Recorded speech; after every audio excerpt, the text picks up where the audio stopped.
شروع کلا دی. بسم الله الرحمن الرحیم. عزتمندو کتونکو، نن موږ راغلي یو د سا اټک ته جامع مسجد محله مرکي خیل ته. دا یو قدیم جماعت دی، تاسو د تعارف ضرورت نشته. مدرسه جواهر القرآن د بانی شیخ التفسیر والحدیث حضرت العلامه مولانا غلام حبیب هزاری رحم الله الرحمن په نگرانی کې چلیده، او د دې ځای کې تقریبا ډېرو مرغې دروس د قرآن کریم کړي دي، او دا مشهور ځای دی، مرکزي ځای دی د قرآن کریم د خدمت. دنیا طالبان خصوصا لوی علما چې نن زمانې کې موجود دي، دروس د قرآن کریم کوي. مفسرین خلک ورته وایي، شیخ التفسیر ورته وایي، شیخ القرآن ورته وایي. هغه د دې ځای نه فارغ شوي دي او هغې تللي دي، هغې خپلې بسترې اخیستې دي، په خپل مقامات باندې اچولي دي او د قرآن کریم خدمت کوي. دا زموږ دپاره لوی سعادت دی. خو زه دا یو قسم بدبختي مې خپله ګڼم چې بس شیخ صاحب په ژوند کې مونږ ونه چې دا خبرې مونږ هغې نه تپوس کړی وې، ځکه د هغې تجربات زیات وو، په دیني علومو کې هم زیات وو، په جماعتي خدماتو هم د هغې زیات وو. هر لیول ته هغې یو منبع علم چې ورته ویلی شي، نو دا که هغه نه تپوسونه شوي وې، یقینا د ښکلي جوابات میلاو شو. بهرحال هغې خو زموږ نه لاړه، دنیا رخصت شو. مونږ بیا موقع غنیمت وګڼله. الله رب العزت دا خصوصي فضل احسان و چې د هغې فرزند ارجمند حضرت علامه مولانا قاری حضرت مولانا قاری غلام الرحمن فاروقي دامت برکاتهم زیر مجدهم، هغې سره کېناستو. مونږ د هغې شکریا ادا کوو چې هغې مونږ ته د دومره دعوت قبول کو. یقینا هغې سره وخت نشته، بهرو مېلمانه د دنیا بلا جمعې موضوع شو، خو زه د هغې شکریا ادا کوم چې بندې ناچیز سره هغې کېناستل او دا کوم مخصوص سوالات دي د هغې جوابات هغې مونږ راکوي. مونږ مننه کوو او یقینا موږ د هغې مشکور یو، او امید لرو چې انشاءالله العزیز څنګه چې د جماعت سره د دې والد محترم جماعت سره مینه محبت او د جماعت په سلسله کې هغې منډه تړې والې دي هغسې وي. الحمدلله موږ به هم مرسته کوو او یو بل سره تعاون کوو انشاءالله العزیز. مولانا صاحب اول خو تاسو خپل تعارف وکړئ، ستاسو پوره نوم څه دی؟ زما نوم دی غلام الرحمن. والد محترم؟ شیخ القرآن والحدیث حضرت مولانا غلام حبیب صاحب رحمت الله تعالی علیه. په بچپنه کې تاسو ته به هغې کوم نوم باندې اواز کوه؟ ما ته به هغې غلام وي. ماشاءالله. ما ته چې اواز ونه. ستاسو تاریخ پیدایش څه دی؟ زما تاریخ پیدایش 1972. او ستاسو سکن محله؟ دا محله مرکي خیل ویسا. دا خبره مونږ اورېدې چې ویسا شیخ صاحب د بډګرام نه راغلی مثلا. جی ها، زمونږ د والد صاحب آبایی کلی چې ون هغه بټکرام. بټکرام کې قصبه ده پاګوړه، پښتو کې ورته پاګوړی وایي. جی. بیا والد صاحب رحمت الله علیه چې دی نو د علم په سفر هلته نه ووتل. سفر یې ولې بیا علمي سفر و، بیا د هغې نه بعد چې کوم دی فراغت وشو. نو بس چې څنګه فراغت شوی و نو بس دې کلي ته راغلی. هغې فراغت د کوم ځای شوی؟ د هغې دور حدیث مولانا عبدالحق صاحب رحمت الله علیه هغې سره کړی. دا کوم سن کې شوی؟ دا تقریبا 1968 کې دی. ماشاءالله. ستاسو خاندان څه دی، قبیله؟ خاندان زمونږ چې کوم دی نو لکه کاغذونو کې چې اوس مونږ ګورو نو قوم پټان لیکلی دی. یوسفزي و؟ او جی پټان. ماشاءالله. ستاسو ماشومان؟ بس 3 بچي مې دي، 3 هلکان دي. څه مصروفیت دي؟ بس یو بچی چې دی نو څه کال به انشاءالله وړه دوره به کوي، او بل بچی چې دی نو هغه حفظ کړی دی، تجوید یې کړی دی او دلته کې د حفظ کلاس چلیږي. او هغه نه وړوکی بچی چې دی نو هغه حفظ کوي. شهاد محمد شهاد. ماشاءالله. ستاسو ماشوموالي کوم ځای تېر شوی دی؟ دې کلي کې دي. سبقونه سکول هم څومره ویلی؟ سکول ما پرایمري پورې ویلی، ما حفظ هم کولی. 5م پورې چې ما سکول ووینو بیا والد صاحب د علم تجوید دپاره بهر ولېږلم، بیا سکول پاتې شو. تاسو تجوید کوم ځای کړی؟ ما تجوید پېښور کې کړی دی. کوم مدرسې نه؟ زه به دا تاسو لږ تفصیل سره ووایم چې ما 1984 کې حفظ مکمل کړ. ما تقریبا 1.5 کال کې حفظ کړی، او زما استاد چې نو حضرت قاری حاکی جان صاحب دامت برکاتهم اوس هم ژوندي دي. ما هغې څخه حفظ وکړ، نو بیا چې دی نو په سن 1985 کې پېښور نمک منډۍ کې لویه مدرسه ده مرکزي دارالقرآن، مال د دو استادانو حضرت مولانا قاری فیاض الرحمن صاحب اور حضرت مولانا محمد ایاز صاحب. محمد ایاز صاحب شهید شوی دی او قاری فیاض الرحمن صاحب رحمت فرویدو هم هغې لا اوس هم ژوندي دي. بیا چې کله ما تجوید وکړ 1985 کې نو بیا 86 نه ما کتابونه شروع کړل. نو بیا هغې کې چې کوم دی نو ما ابتدایي کتابونه د سرکۍ بابا رحمت الله علیه زوی مولانا عبیدالحق صاحب زما والد صاحب هغې ته وایي چې دا نظم تعامل او شمه دا به ته درته وایي. هغې ما ته ووایي. بیا د هغې نه پس چې د نور واړه کتابونه ذات النخوا دا شروع کړ. بیا کافیه شرجامي فصول اکبري الفیه دا ما سرکۍ بابا رحمت الله علیه نه ویلي. بیا ورسره د فقهي کتابونو ادبو کتابونو وارث صاحب رحمت الله علیه هغې نه وي او یو بل مولانا صاحب مولانا سیف الرحمن صاحب د حیدر رحمت الله علیه نو هغې نه ما چې دی نو 2 کتابه ویلي وو. یو مقامات مې تر نه ویلي دي او یو مې تنه کنز ویلي دي. بیا وړه دوره چې ده نو هغه ما خپل والد صاحب رحمت الله علیه څخه کړې وه او بیا د دلته کې بلکې وړه دوره ما والد صاحب څخه 2 ځله کړې وه. بیا چې دی نو دې دوران کې دوره حدیث چې دی نو ما په حضرو کې شاعت القرآن مدرسه ده ما 3 استادانو 2 وفات دي یو اوس هم ژوندی دی. شیخ الحدیث مولانا محمد صابر صاحب رحمت الله علیه او شیخ الحدیث مولانا عبدالسلام صاحب رحمت الله علیه دی نه ما بخاري او مسلم ترمذي دی نه ویلې وه او یو حضرت مولانا قاری چند محمد صاحب هغې نه ما چې دی نو ابو داود او نسایي دا کتابونه ما هغې نه ویلي. دا کوم سن کې تاسو فارغ شوي؟ دا 2000 کې دي. ماشاءالله. تدریسي خدمات تاسو څه دي؟ بیا دې دوران کې دي ما لکه علم تفسیر چې دی نو ما دا ټول خپل والد صاحب نه ویل دی او په دې کې 1995 کې ما په پنځپیر کې وړه دوره کړې وه. قائد محترم حضرت الامیر مولانا محمد طیب صاحب دامت برکاتو دوی څخه ما 15 سره چې دی نو وړه دوره کړې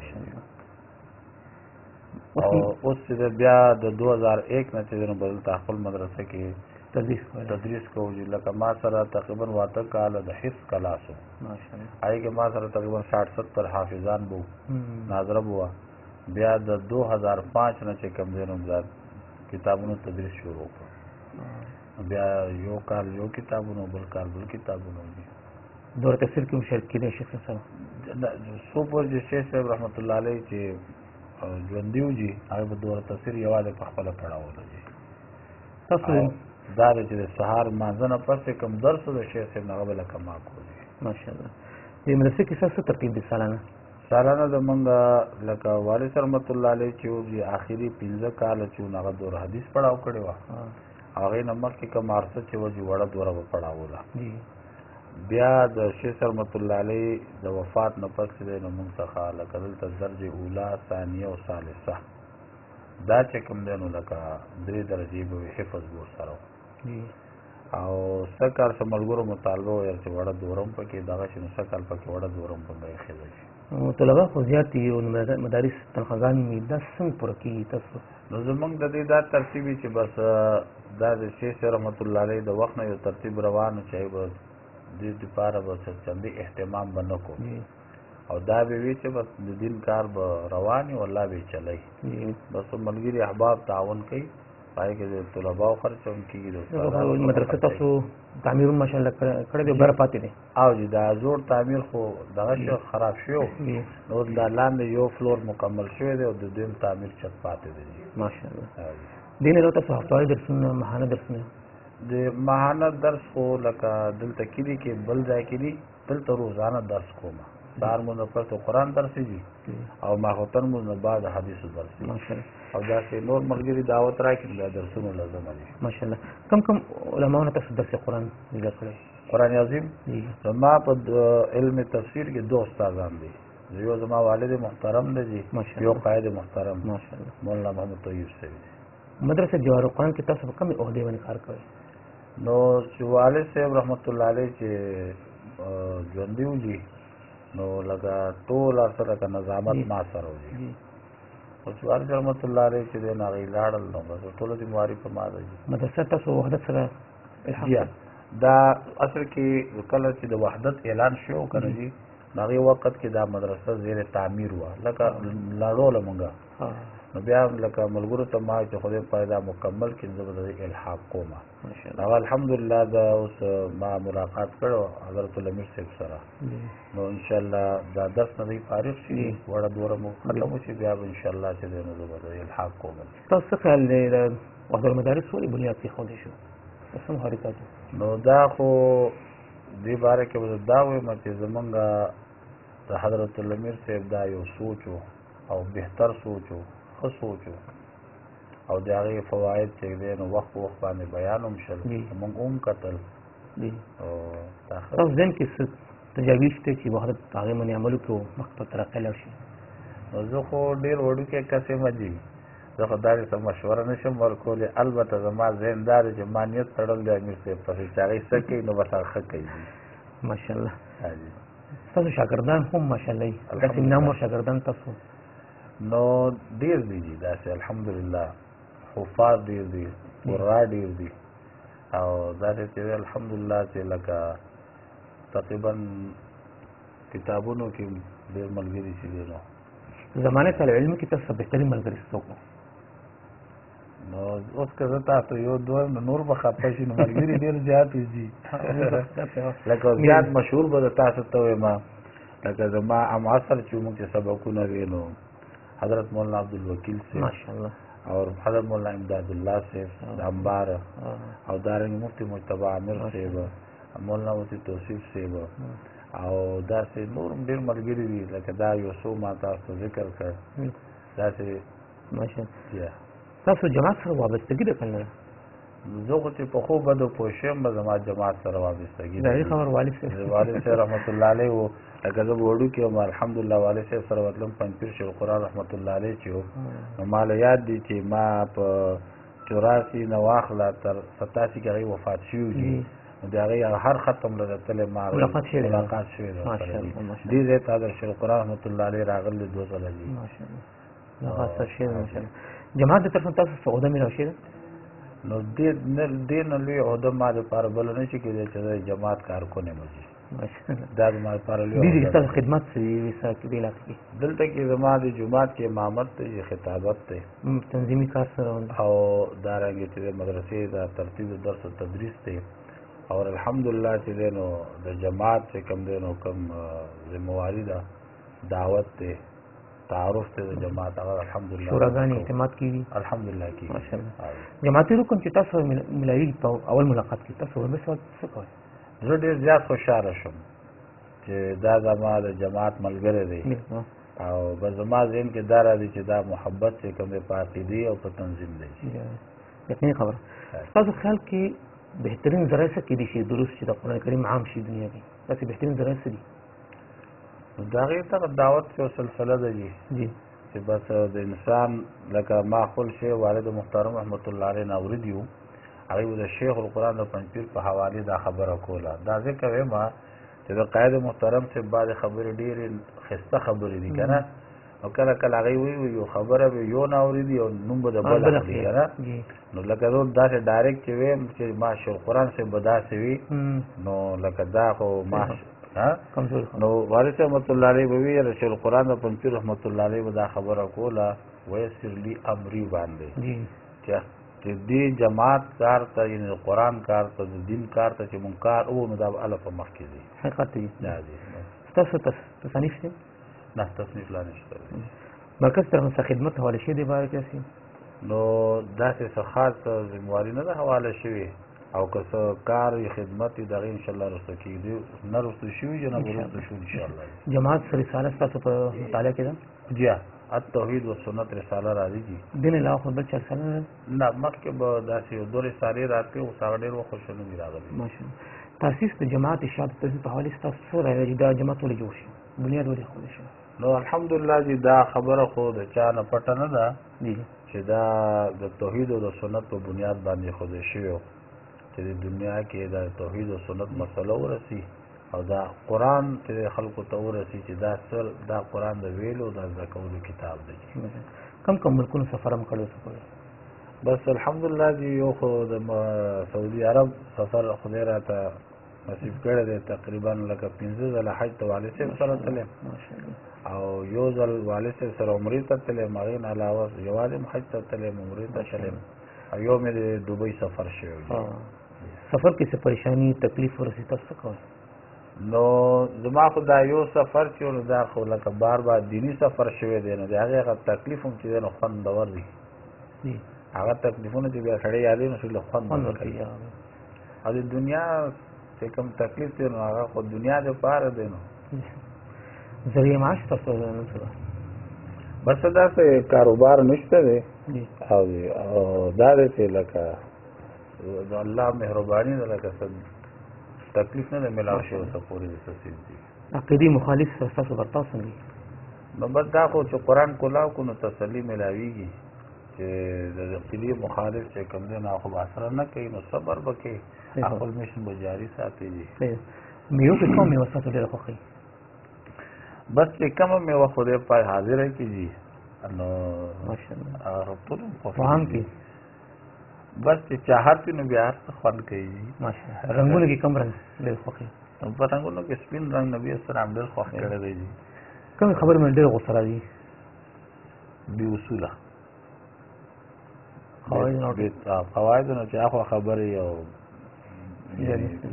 څوک تحفه درکړي او هغه خوښه نه تحفه څوک راکړي چې خوښه نه نو لیکن د هغه زړه دپاره هغه اغوستل غواړي او د هغه تسلي کول غواړي تاسو دې محله خو ماشاءالله ډېر ښه محله ده لږې داسې تاسو سره برتاو څنګه دی مدرسې سره جومات سره ډېر ښه برتاو مخالفین شته دلته کې نو که عقیدې طور سره وي خو الحمدلله مخې ته څوک نه راځي راغلی ماشاءالله نه به انشاءالله راشي څوک تپوس داسې وکړي مسلې او تاسو جواب نه راځي نو څه سره کوئ نو بس دغه لوی علم دی چې محله نه راځي که چېرې تاسو پاکستان وزیر اعظم جوړ کړي ستاسو ترجیحات څه کېدای شي یاره جي چې کوم کار اوس کوو انشاءالله که خدای وزیر اعظم کوم به دغه کوم انشاءالله نن سبا خو الیکشن دور دی که تاسو سیاسي پارټي وي چې ما سره ملګری شي تاسو څه کوئ نو دا دی چې زمونږ د جماعت چې کوم مشرانو هغې نه مورد دي یا خپل والد صاحب نه مورد دي د چا د پارټي حصه او رکن نشو جوړېدی وقتي طور سره به انتخاب کوو چې کوم سړی ملک دپاره قوم دپاره خیرخواه دی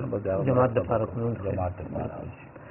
مملکت پاکستان د حال تاسو وینئ څه وجه کېدای شي دا په څه سمیږي لږ بس چې کله خدای پاک ښه حکمران راوستل انشاءالله دغه به شي بلکل صحیح خبره کوم یو ملکونه کې ستاسو ملک خوښ دی زما خو دې ورسره مملکت سعودي ډېر خوښ دی څه وجه چې حرمین شریفین دي پکې او نبي اسلام فرمایلی دي چې احب العرب للصلاه ماشاءالله تاسو خو څنګه چې وایي پیدایشي جماعت سره تعلق دی دې خو خامخا اتار چړاو څه مشکلات داسې تکلیفونه به راغلي دي بالکل چې راځي او د جماعت په نسبت چې راځي نو خوشحالي وکړي داسې څه واقع شوې ده چې تاسو ویل غواړئ چې داسې مرګو تسلی لپاره نو په موږ خو داسې دغه نه راغلي وارث صاحب رحمت الله علیه باندې مشکلات ډېر راغلي وو او هغې وخت کې واړو خفه کېدلو به لیکن اوس چې ګورو نو لکه و چې زموږ والد صاحب د جماعت دپاره لویه قرباني ونیو ماشاءالله ډېره قرباني کړې ده جماعتي احباب دپاره څه پیغام ورکول غواړئ